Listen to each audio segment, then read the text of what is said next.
This Week in the NBA is a presentation of CNN Sports Illustrated.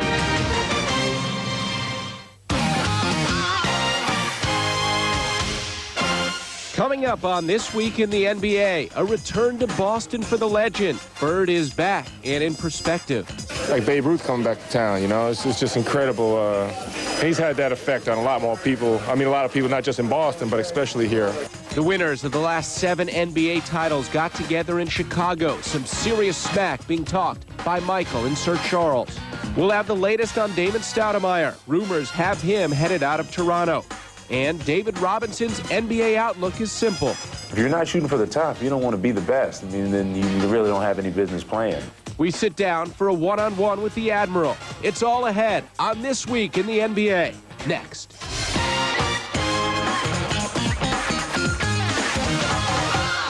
Hello and welcome. Glad you've joined us on this Sunday evening. I'm Larry Smith. And I'm Barry LeBrock. Welcome from me as well. We have the good and the bad ahead, plus the really bad. That would be the Denver Nuggets. Yeah. First, though, we start at the Fleet Center with a man whose greatness was much less than fleeting. Yes, it was. You know, much has changed since Larry Bird led the Boston Celtics to their last NBA championship 12 years ago. The Boston Garden is no longer in use. The Celtics themselves take part in the lottery more often than the playoffs. And Bird, while his number hangs in the Fleet Center rafters, isn't solely associated with the Celtics anymore. The rookie head coach of the Pacers made his Boston return today, and the reception was predictable. And the head coach of the Indiana Pacers is Larry Bird. Larry Bird reluctantly waving to the crowd. Love this, though. Jalen Rose, what a season he's having under his new head coach. The reverse, 20 points off the bench for Rose. Also had a team-high 5 assists to the cutting Rick Smits, who had 25 points. But the Celtics by 1 at halftime. That's when the fun began. Parrish, Bird, and McHale, maybe the greatest front line in NBA history. 5-time league finalist and Robert Parrish. The Chief is number 00. Hanging down in the rafters for all time, along with McHale and Birds. Back to the action in the third. The generous bounce by Reggie, and maybe, well, the Celtic gods are looking down after all. This is Larry's team. Chauncey Billups, the rookie, flashy, 14 points for him. Pacers by a deuce. They would come right back. Reggie spots up for 3. Despite the efforts of the big man, Pacers up by 4. They would ice it later. Miller, 20 points in the game, and all smiles from Larry Bird, 103-76. Finally, he can talk about the moment. On this Pacers team, the only other major change is the trade with Golden State that brought Chris Mullin to Indiana. But the impact of Mullin and their new coach, Larry Bird, has been immediate. Indiana has not won more than 52 games in a season since the old ABA days. But already, they're halfway there as they bask in their memorable Sunday in Boston. The players knew what was going to happen. They knew what was going on. They wanted to win this game bad. We did what we had to do. We won, and now it's time to move on to the next one. We knew how much it meant, and it's one of them games, too, where it doesn't matter what it looks like. Let's just get the win, you know, because it does mean a lot. Well, let's have some fun with this. It's no wonder the youthful Celtics had trouble concentrating today with all that was going on. Look at Bird's numbers as a player versus the combined honors of this year's Celtics team. Only Dana Barros, as a 76er back in 1995, has made an all-star appearance. And Bird's 21,000-plus career points are more than the current Celtics combined. In short, Bird's return was nothing short of electrifying for those in attendance in Boston. We'll have more from the Fleet Center a bit later in the show. Barry? Now, along with the Bird return to Boston, a couple of the league's superstars were showcased on this No NFL Sunday. That's Barkley and Jordan in Chicago, where the Bulls hosted the Rockets. And if I'm a Houston fan, I'm a bit disappointed in Sir Charles. Why? Because he played so well. Charles pumped in 35 today. That is 19 over his season average. Seems it takes a date with MJ to bring out the best in Barkley. The Bulls neck and neck with the Pacers in the Central. Charles and Michael exchanging words, going at it like this all day long. Early first quarter, watch Jordan just kind of blows by the defense, and Mario Elie, a little kiss off the glass, sweeter than a bag of Skittles. Last seconds of the first half, Judd Bushler, the three-pointer, Bulls up 56-45 at halftime. Third quarter, Luke Longley to Scottie Pippen, a little how's your daddy from the outside, three-pointer there, Bulls up by 14. The Rockets answer, though. Charles dared to take the three, takes it, hits it. Then talks a little trash to Dennis Rodman. You sure are ugly, son. Jordan and Barkley going at it like a couple little rambunctious grade schoolers, except these guys are millionaires. And then how smooth is Michael? Nails the three there. Bulls lead by 6, and then on the break, Jordan to Pippen gets the big one-handed jam, and the Rockets are rolling home in second place in this one. Bulls win it 106-100 is your final. We play like we're enemies to some degree, too, but with a smile and certainly with a lot of heart. You feel all sorry for him, man? He was outmatched there. I mean, he didn't have his boys with him. Man, we're friends, but I don't feel sorry for him at all. We just think we came here to keep the game close. We want to win. We made some mistakes. The Bulls played well. We made some mental errors and could have did a couple things better. But we didn't come here we're not playing just to keep the games close. We want to win. Charles is not Charles with his mouth shut. That's like me playing with hair. Yeah, Barkley also said, by the way, that Jordan is not the same Jordan he was 4 or 5 years ago. He's definitely lost something. Talk about losing something. How about this? 16 of 29 shooting, 11 of 12 from the line. Jordan's 45 points make for his 155th career game of 40 or more. That's 120 more games of 40 than the next player on the list, Karl Malone. And look at the rest of these guys. A veritable potpourri of future Hall of Famers, none of them even near MJ on the 40-plus chart. Potpourri, very nice. The Heat's 6-game West Coast trip is finally over, and no one's happier than Alonzo Mourning, who finally gets those 6 stitches out of his left palm. So when the Heat in Phoenix, he scored only 8 field goals in his last 3 games, just 5 points. And last night's loss to the Lakers. Suns on fire. Rex Chapman. Then later, watch Jason Kidd whip up on the Matador defense. Suns a 24-4 run to take a huge lead in the first quarter. More Suns in the second. Steve Nash, watch the alley-oop to Antonio McDyess. So nice, 20 points for McDyess. Mourning continuing to have problems. The block on George McLeod, but then he travels. He would foul out with 17 points. So the Heat loses a 3 in a row, their longest losing streak of the season. Look at Jason Kidd. Just missed the triple-double, but the third quarter buzzer beater, 9 points, 13 assists, and 10 rebounds as the Suns win this one 96-87. One man's trash is another man's treasure. Eric Snow was buried on the Sonics bench. The Sixers needed a backup point guard for Allen Iverson. One trade later, everyone's happy. Philadelphia sends a second-round draft pick to Seattle for the third-year point guard. Snow has averaged just 1.5 points in 17 games this season, and his 4 minutes per game sure to increase in Philadelphia. Speaking of trades, Damon Stoudemire's name is getting passed around as quickly as the ball on a fast break. Coming up, our NBA insider is in with the latest on Damon's destination. Also, more from Boston. Larry Legend lives up to his lofty status in his homecoming. Next, he talks about the importance of Sunday afternoon's contest.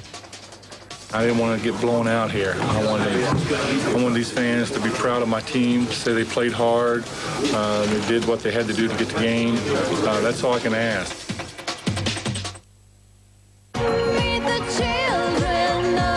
Listen to Magoria's Owens with a couple of misses of his own.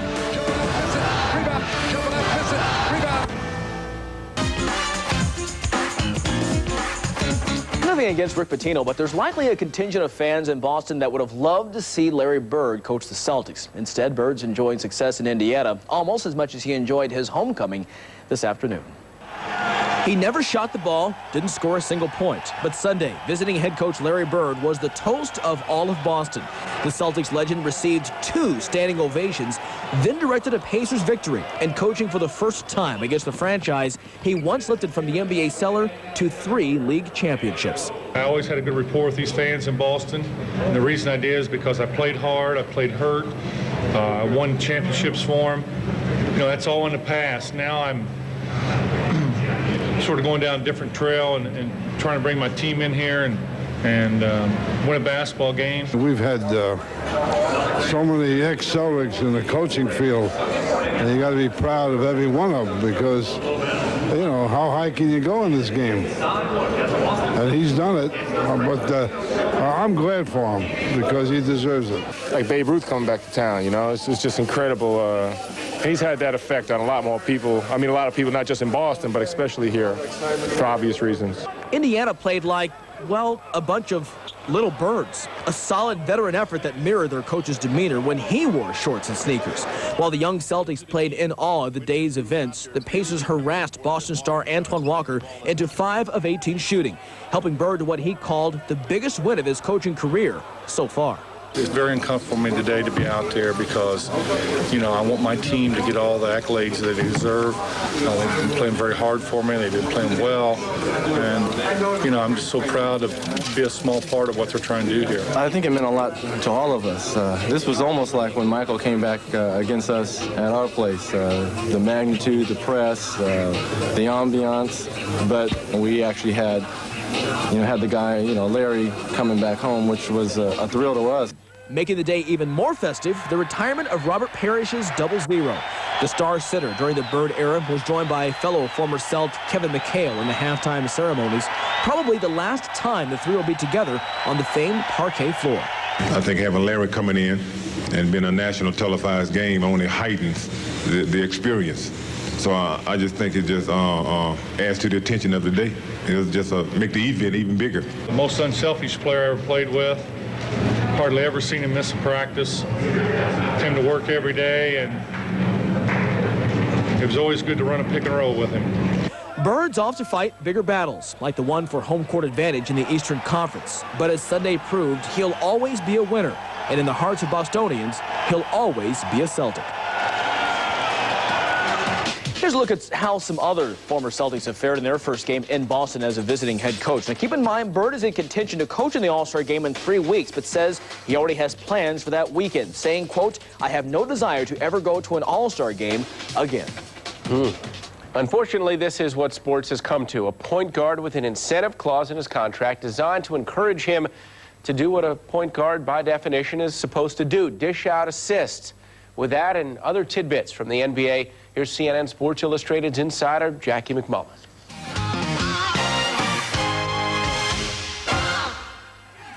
When the New Jersey Nets signed Sam Cassell last summer, they inserted a clause into his contract similar to the one Heat guard Tim Hardaway has, which awards Cassell a $250,000 bonus if he maintains a 3-to-1 ratio in assists to turnovers.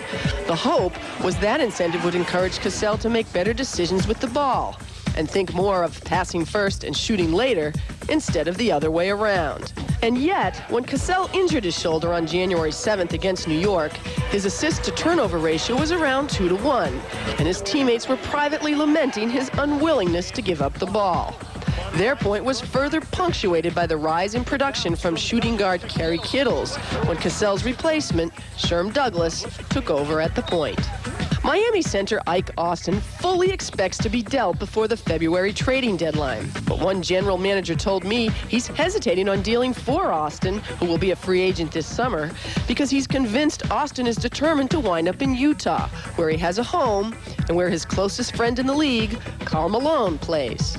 Now, Malone has already offered to restructure his contract so the Jazz could afford to pay Austin, although based on league guidelines, that's not even possible. Austin's agent, Paco Bellison, told me that reports that Austin is pining away for Utah are false, and that, quote, the Jazz have no better chance of getting him than anyone else. Although Damon Stoudemire has lusted aloud for a chance to play in places like New York or Houston, both in need of point guard help, sources in Toronto said the Raptors are continuing dialogue with Stoudemire to keep him in Toronto, where he told me recently he had hoped to spend his entire career. Sources told me one of the changes Stoudemire would like to see is the trade of forward Marcus Camby, who Stoudemire feels hasn't shown the work ethic required to be an impact player.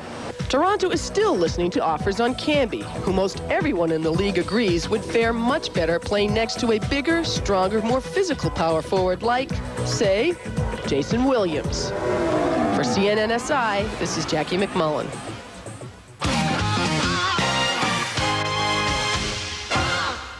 Just ahead, Spurs-Bucks highlights, and it is the admirable Admiral David Robinson speaks on his life in the NBA, his new sidekick, respect in the league, and the real importance of dunking.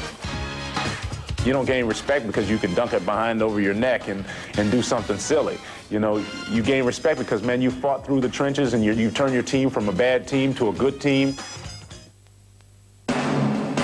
The This is a Toon World News exclusive. Business community described as stuffy. Scientists suggest that tight suits, unpleasant ties, and cash flow projections can cause sense of humor failure.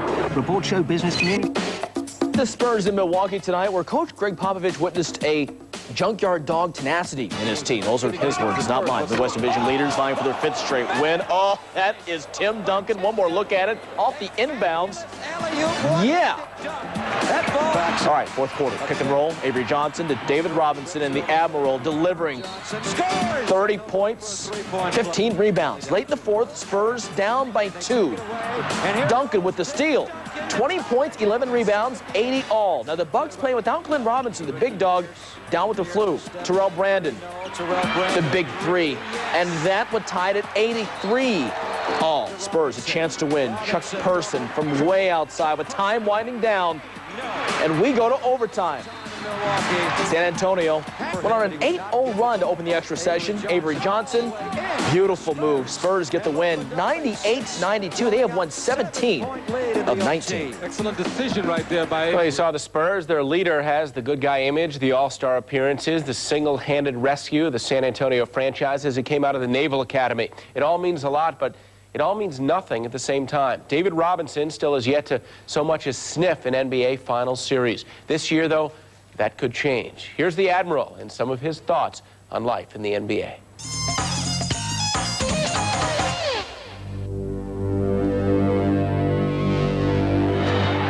Vinny with 2 on a shot clock. Doesn't get it. Rebound. The putback will. Again. No. Again. Still doesn't get it. Being injured is sort of like being a racehorse tied to a stake. You know, you can't go anywhere. You can't do anything. You go to the game and you're watching your guys struggle through the game, and you think, oh, I could have got that rebound. I could have done that. I could have helped, you know. And that was the tough part about last year, just watching our team struggle. Situation, 3:15 to go. What you want to try to do. Being back in there, you know, it's been exciting. I mean, just being out, I think, kind of renews your spark, your interest in it kind of refreshes you. It's sort of like a little vacation does for most people. You know, it just brings you back with a new enthusiasm, a new energy, and that's what it did for me. The San Antonio Spurs select Tim Duncan from Wake Forest University. Milwaukee on Saturday, they've already got 61. Duncan! Oh, what a dunk! I'm excited, man. Having a guy like that beside you that night in and night out, you know is going to give you some great effort and put up some big-time numbers and intimidate the other team like he does. You know, you can't replace that. You got 2 7-footers in there, and they come in the lane, they start shooting up things left and right and throwing things over the backboard. You know, that's a great feeling. You establish yourself over a period of years showing that consistency, and you gain respect that way. You don't gain respect because you can dunk it behind over your neck and do something silly. You know, you gain respect because, man, you fought through the trenches and you turn your team from a bad team to a good team. That's where all the respect comes from, and I don't know that the younger guys all understand that part right now. You know, you can dunk all you want to, but if you're dunking on a bad team, you never really have accomplished anything.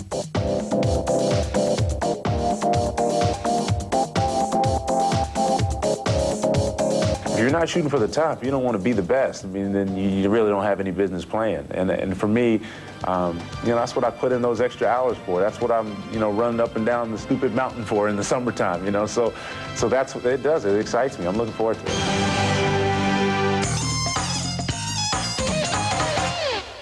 Okay, coming up next, a Laker milestone about to take place. Also, just how bad are the Denver Nuggets on pace for a record season? And I don't mean that in a good way. Be really low down. Coming up after this.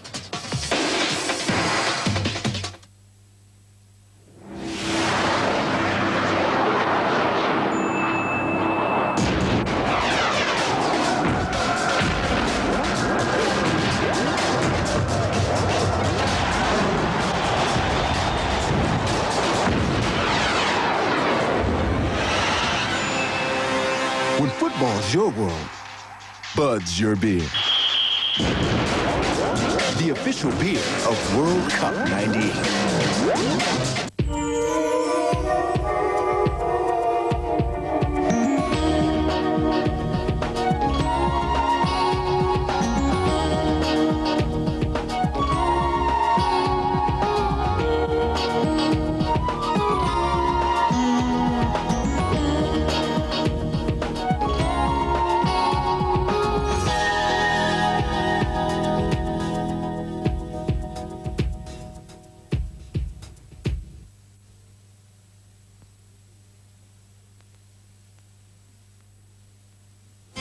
John Paul II and Fidel Castro, two of the world's most powerful figures. A CNN special report examines what each have to gain and what is at stake during the pontiff's historic visit to Cuba. Christian Amanpour and a CNN team of correspondents report on the global impact of a papal visit. The historic visit of Pope John Paul II to Cuba on CNN International. The Nuggets stumbled into Portland tonight to meet the Trailblazers. Bill Hanslick, a pretty rough time thus far. Early on, Arvydas Sabonis feeds Rasheed Wallace. Wallace in for the big jam, but Denver off the inbound goes long. Tony Battie, the slam on the other end. That's the way the Nuggets have to play basketball if they expect to turn this thing around. Eric Washington later, the pass to Danny Fortson's back. Portland runs, Kenny Anderson, alley-oop. Rasheed Wallace with a throwdown, game tied at 33 in the second. Shot clock winding down later. Bobby Jackson, B-Jacks with a three-pointer. It goes. That gave Denver a lead, but right now the Blazers lead it by 6 after 3. You know, 29 teams in the NBA. The Nuggets coming into the night last or near last in almost every major category. They gave up 12 more points per game than they score. Bad sign there. Fourth line down, opponent's field goal percentage nearly 50. If nothing else, you just got to go up-tempo and let the altitude be your sixth man in Denver. No more still to come after our Federal Express delivery of the week.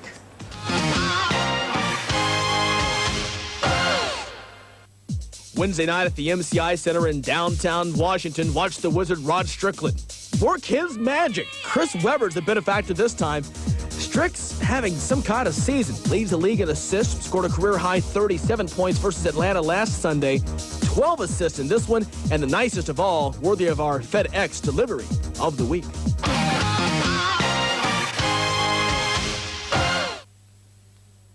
More people log on to CNN interactive websites than any other content-driven news area on the web. For personalized news, business, sports, and politics, the #1 location for information is CNN Interactive. Can you identify this face?